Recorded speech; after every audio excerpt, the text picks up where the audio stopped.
Welcome back to the Local Perspective. I'm Jerry Deschane. I'm the Executive Director of the League of Wisconsin Municipalities.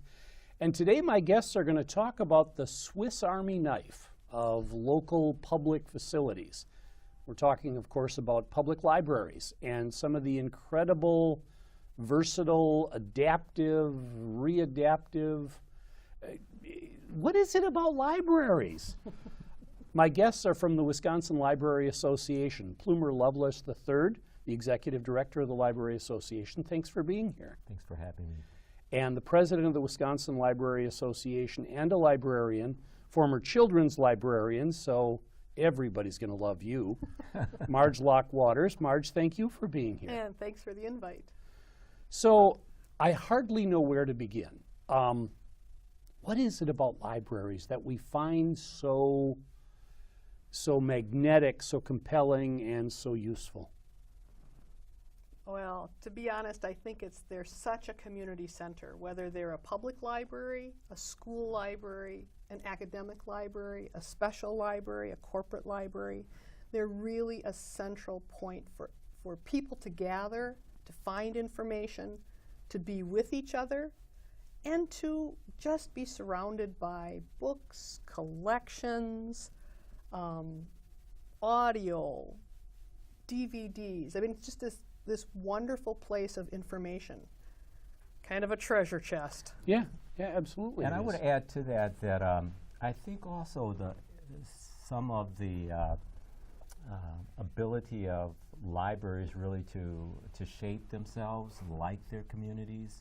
Oftentimes I remind directors that, for instance, if you were to go to a post office in your community and leave that post office and go to one 3-4 miles away, you'd probably find exactly the same sort of resources available. I mean, you wouldn't go to that post office 3 miles away and ask for a hamburger and fries. I mean, you pretty much get the same services, but libraries are empowered to shape themselves essentially like their communities.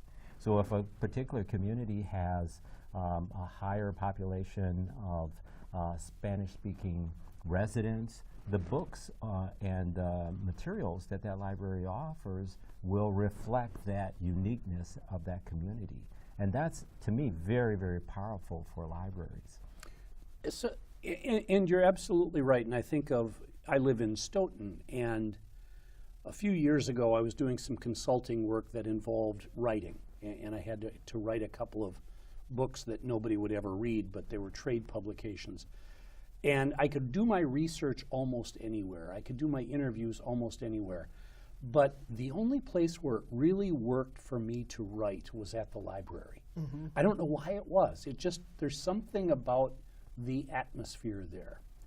So Marge, has it always been thus, or is this some sort of grand strategy that librarians, you got together and said, if we do this and we do this. Has it always been this way? It has. I mean, libraries have changed with the times and with their community, mm-hmm. and with what people are looking for. So way back at their beginning, it was really a way to reach out to everyone in the community and provide education. That was a really big piece of what was going on. So it was to uplift people. And certainly service for children was added in later, but that was a big piece of it, was how will we help children not have just dime novels, but start to read more quality literature. And so we saw libraries then add in service to children, and every time there was a new media that came up, libraries have embraced it, from radio to television, from, oh my gosh, now we have DVDs, but it was videotapes, it was beta, whatever it was, we just really got to it. I've heard this internet thing is coming. It's kind of the next big thing. Do you think? Oh. Yeah. Might be a fad. Might be a fad. Well, and I would add to that also it's the trust that I think people have over time, over a long period of time, have gotten from from their libraries. I mean, libraries are very trusted institutions. As people look for answers and people look for information, it's very common for people to assume that I can get that answer at the library. And I think that level of trust has a way of drawing people to that space because it's a safe space. I consider myself to be sort of the poster child of the library patron. When I was a child growing up, I was raised by my grandmother. And one of the few places that she trusted me to go to always was the library. And as a result of that, the library staff were like extensions of my family. They knew my grandmother's name. They had our telephone number in case I didn't bring those books back on time. And as I travel around talking to colleagues and folks in a variety of libraries, that's a story that's repeated over and over again of how people have essentially grown up in libraries or grown up around libraries and developed that same trust and that same connection to their libraries. Back in, boy, I don't even remember when it came out. You remember the movie Ghostbusters? Mm-hmm. And Egon, the scientist, made the comment that print is dead. Mm-hmm. What has traffic in libraries been declining as there are so many other electronic means of communications, or has it been growing? What's happening? Well, traffic is growing overall. Circulation, which is how we count, that is the statistic that is most used to see how are we doing in libraries. We might see flattening statistics for circulation and the amount of materials checked out, but when we look at how many people are coming into our libraries, those numbers are burgeoning. People are using the internet. The fact that libraries have strong broadband connections brings people in because not everyone can afford that. So we see a lot of that. Just that community center piece, people come in. It's kind of talking about that civic discourse that we want to have, discourse that's not along divided lines, but we want to be able to talk with each other in a way that helps us come together. And that kind of conversation is often facilitated within libraries. So you have a lot of people coming in, they love programs. We really see the program attendance for programs for the youngest, the babies, the preschoolers, those kind of traditional story times, but then school age, high school, teens, young adults who are going into college. Our millennials are pouring into libraries. Really? They're not all just kind of doing everything no, with their thumbs? That has been one of the most interesting pieces of, we see a lot of research coming out of the Pew Center about libraries, and one of the more recent pieces was that millennials are big library users, and they're not necessarily using it just to download e-books. They want the print books, and they want to use those libraries. And they're, I think part of that, and I don't know how you feel about this, Plumer, but I think part of that is that whole issue of our millennial generation and whether they're paying off college costs or, really having a hard time putting together money. And libraries are that great publicly community-funded place where people can come and access that information and material. So they are like right on that issue of being able to access something that we all pay for in our communities so that everyone can use them. And Jerry, I think it speaks to something that you brought up earlier about the Swiss Army knife, because that is a perfect example of the metamorphosis that has taken place traditionally in libraries forever, where you've got a shift or change, whether it be generational or focus, and you've got the library adjusting to that because this indication of programming is a perfect example of that, and the rise of programming in libraries and the wide variety of programming in libraries. I mean, every time I read an article about libraries, I'm surprised, I'm shocked, because I come across a topic and I go, I would have never thought about that. So the range of topics is pretty phenomenal. I'm glad you brought that up, because about a week ago, I was reading in the Atlantic Monthly and there's an article in their January issue about libraries becoming the local news media, that in some communities, the weekly newspaper is struggling or gone, and there goes your local news. Sure, you can get clickbait and you can find out what's going on in Washington to your heart's content, or at least until your therapist tells you to stop. But how do you find out about what's going on at City Hall? How do you find out about the sports schedule? And they're finding that libraries, in some instances, are picking that up. Have we seen any of those examples in Wisconsin yet? I think at every reference desk in the public libraries in Wisconsin, you see that connection to the local community. So they're keeping track of what are the city council meetings, what's coming out, where are the minutes, what's being said, what are the big issues being discussed in the community. And again, what are the games, where are the sports happening? I just got into town, I want to go to the high school basketball game. So the library is where you come to because they are just plugged in. And that's their business. That level of connecting people to information is just a huge piece of what our public libraries continue to do.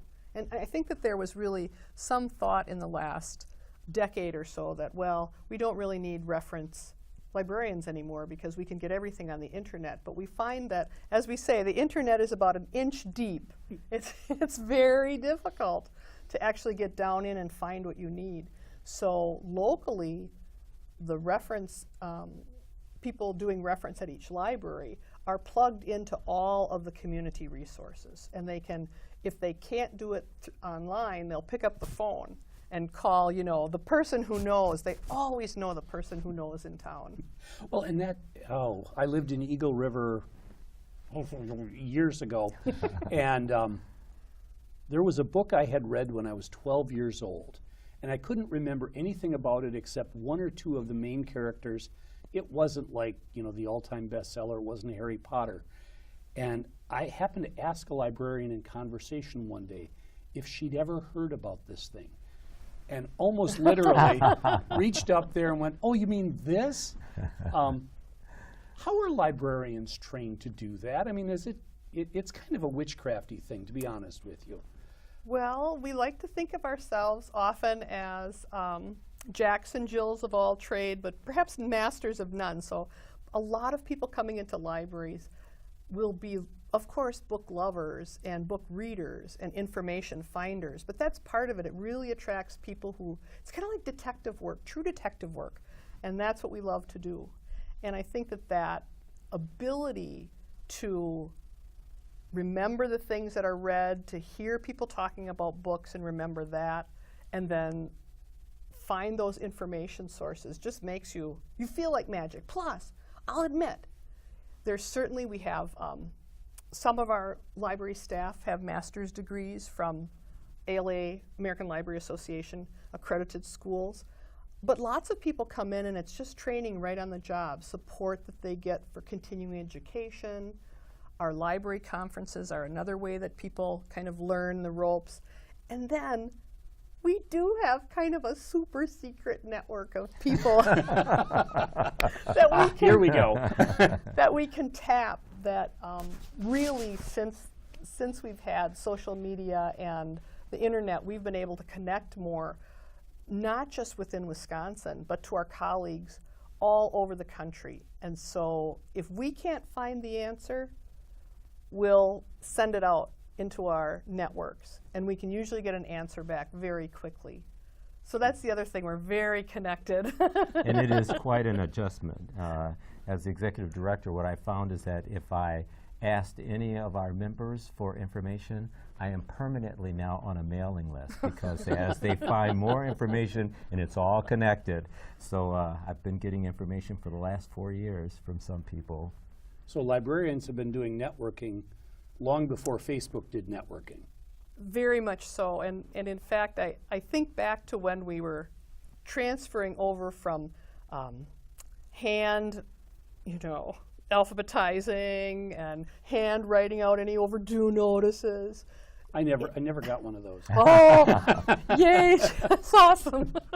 May still have a couple, but But as we were getting into automation, libraries were they were just at the forefront of automation and really staying connected and trying new technology. So that's really made a big difference in how we approach our work and how we are able to really, I think, connect. And ironically, libraries are charged with, once they introduce a new technology, trying to retain the old technology because libraries serve such a wide range of individuals. And that's something that I think a lot of patrons really appreciate, is the fact that they probably still don't have those VHS tapes, but there's a good possibility that there's a library in town that will have a player. So the willingness to introduce new technology, help train people in that technology, but to also retain some of the older technology, the retro technology for people as well, is really just an indication of that wide range of services that libraries provide. And I also want to mention, because this reminds me as you're talking, a lot of libraries are really working hard to preserve the newspapers and periodicals, the historical newspapers from their small communities, because they'll go back, you know, right to the start of Wisconsin. There's some very old still paper, you know, in big bound volumes, and they're working very hard to digitize that so that we retain access to these records, especially in our small communities that have sometimes fewer financial, you know, means to do that kind of stuff. So there are grants that have been written, and that's something that a lot of library systems try to support, so that they can help their member libraries in these smaller communities and in rural communities preserve that historical record. Let's pick up on that in just a second. Great conversation. I'm talking with Plumer Lovelace III and Marge Loch-Wouters, the Executive Director and President, respectively, of the Wisconsin Library Association, about libraries, about this centerpiece in our communities and lives. And now let's talk a little about rural, and then let's talk about where we're going next. You hear, I go to a lot of meetings where smart people talk about, you know, the future in Wisconsin. We talk about broadband accessibility. You always hear the stories of parents bringing their kids to the library parking lot to access, you know, to kind of get some broadband there. Is that common? Where's that going? What are some of the unique challenges that we face in these rural areas, small towns? Well, I guess a couple things. One is I would broaden that out, because I would say that that's not just rural areas. I mean, frequently we talk about rural areas, but I mean, broadband is an issue with regard to urban areas as well. I mean, I think that, like in many instances where an evolution in one place takes place and it impacts people unfortunately in negative ways, a lot of emphasis in our school system really is on using the internet for homework. That's certainly a huge change that I've watched, you know, in terms of transitions. And as a byproduct of that, if students don't have access to the internet, that's a problem. And so libraries have stepped up to try to help in that respect. What's been very, very popular now is securing agreements with wireless providers to purchase hotspots. So libraries have been checking out hotspots, just like you would check out a book in a library, and providing that for their library patrons. There are stories of students doing their homework because they've got a 45-minute drive on the bus, doing their homework on the bus, and providing the bus with a hotspot so students can do their homework on their way home. And as I said, this is not just a rural problem. I think, you know, we talk about that. It's an affordability problem in urban areas. Exactly. Yep. Yeah, and accessibility. And you'll see that also, you know, you'll see that in rural areas because internet access, it's tough out in the smaller communities. The libraries will be connected and have broadband, and so they really are kind of a center but also, again, in larger areas, not everyone has access to internet at home. So libraries become a really important point, both in rural and in large communities, to have that accessibility to the internet. And that is something we've been able to provide fairly consistently. There's been a lot of work on that over the years, and there's certainly the legislature just passed a bill that the governor signed. Well, it was the budget, but we had an increase for the next 2 years of $1.5 million in aids to our library system. So that will flow out to all of our public libraries for work on lifelong learning, broadband, and workforce development, because there's lots of partnerships that libraries do in all of these areas, and that really helps us help our communities. Workforce development, explain that to me. What's a library's connection in workforce development? Well, we do a lot of work. You know, there's been a, you know, as the economy goes up and down, and people, we see businesses close down and then people are out of work, we work really well with our job center to help people, train people on, who have not used computers regularly, how to use computers effectively, because so many jobs you have to do online applications. Yep. Mm-hmm.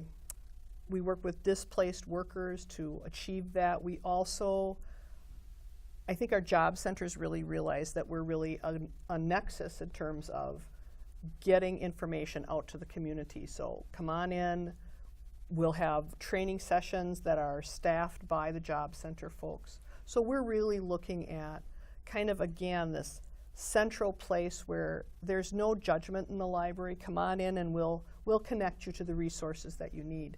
So we have a lot of exciting ideas going on, and some partnerships that we're just starting to work on with workforce development. It's pretty cool to see. And it's just part of what libraries do. It's just one more way that we serve our communities. Exactly. Those partnerships are very much a part of that evolution, I think, of libraries, because those partnerships exist with Boys and Girls Club, YMCA, United Way, and you could just go down the list. Mm-hmm. Again, getting back to some observations that we made earlier about the kind of confidence that people have and trust that people have in libraries. So the library serves as sort of like a beacon for other organizations that are trying to connect to their communities. They know that if they have a partnership with their local library, that they've got a good possibility that they will be able to connect, especially if they're trying to get information out to people. And getting back to that observation about job service, I know recently I was looking at a Pew Research study that indicated that I think it was 23% of the people who had accessed computers in libraries across the United States in 2017 had either been looking for a job or applying for a job. So that's a significant number of individuals that are trying to sort of make a connection with this technology in order to look for a job, and libraries are the logical place for those people. So when librarians get together, what are you talking about these days? What's you know, changing the world. But my sense over the last 20 minutes, I want to say yes, so what else is new? You've always been talking about that. We always have been, but we're always looking for ways to serve our communities. We talk a lot about how to serve our communities better, and so we're always looking for how are other libraries approaching their work, and what successes are they having. So we'll share information, we'll develop a program so we can talk about something that worked out really well and get that out across the transom, you know. Boop, boop. But that's a big part of it. And we also think a lot about one of the big things, and one of our great kind of pillars of what we want is people to have access to libraries, that we're always welcoming and saying, come on in, but also that we're not going to stand up and say, oh, you don't like that book, all right, we'll get rid of it. We really want to have everybody be able to find what they need. So those concepts of intellectual freedom are really important. We talk about them a lot, and how we build our collections to reflect our communities, everybody in the community, not just what might be a majority view, but we have things that, as my first director said when I was a young librarian, he looked at me and he said, well, we should have something that offends everybody, even you. I was like, okay then. So that's an important So did you have to thing. come up with something? No, we can always find things, and that's a good, strong library, is a library with diverse opinions and things for people. You know, we are a public space for debate and learning, so it's really vital to have that real diversity of opinion, and that's why, I mean, we still talk about it. Again, it's been a pillar for us, but it's a conversation we have again and again. And that's and we could let's have another half hour on that alone. Because my first question is, okay, we talk about how we're in this age of, you know, we've got this real divide in this country, and there's a lot of angst, political separation, whatever you call it, hardening of opinions. At the library level, do you see more of it or less of it? You know, are there more burn the books folks out there? Are people more tolerant these days? What's going on? I guess from my perspective and the conversations that I've had, I think of the library as being Switzerland. I mean, yes. I think that people tend to put their politics aside and come to the library because... No wonder I like libraries. It's like, well, because the library will represent diverse opinions. And so those individuals know, no matter who you are, that you can come to the library and you can find something that reflects your opinion, that reflects your politics, that reflects your view of the world. And librarians, more than anybody else, will stand their ground and ensure that that content is there. And they will be the loudest voice in the room if for some reason anyone is trying to remove that content from that space. So I guess from my perspective, and again, back to the conversations that I have, and that's part of my role is to travel around and have conversations, casual conversations with library directors and staff. And I don't sense that. I sense that on an ongoing basis that that space is fairly neutral. I mean, even so, because libraries also are a meeting space, and so they are a space that's often used to draw in individuals around a particular topic. And people accept the fact that it might be a topic that they're not interested in, or maybe a topic that makes you a tad uncomfortable, but that's still a space that is provided for individuals. so now, and we still have a few minutes here, but the one thing that occurs to me, we've talked about all of these different things that a library is today, and it's a constant evolution. Is the book still your primary business, and will it always be your primary business? It remains very strong. Mm-hmm. I think that there are cost issues that we see again and again with digital books. So I think that books are still a mainstay, but I also think that information access is the backup to that, because we find information in so many different ways. Yeah, I would agree, and I would also say that I think that the emphasis on programming has kind of opened up a brand new world, I think, for libraries in terms of the range of impact that you can have on a community.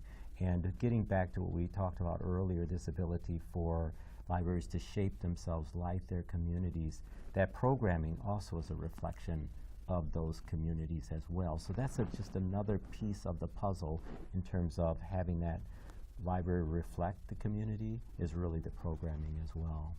And I just looked up at the clock and realized that we have burned through a half an hour. Marge, Marge Loch-Wouters, President of the Wisconsin Library Association, thank you for being here. Thank you. Plumer Lovelace, the third Executive Director of the Association. I really have enjoyed this conversation. Thank you. I'm Jerry Deschane. This has been The Local Perspective I want to thank Wisconsin Community Media Association and wish you a very good day.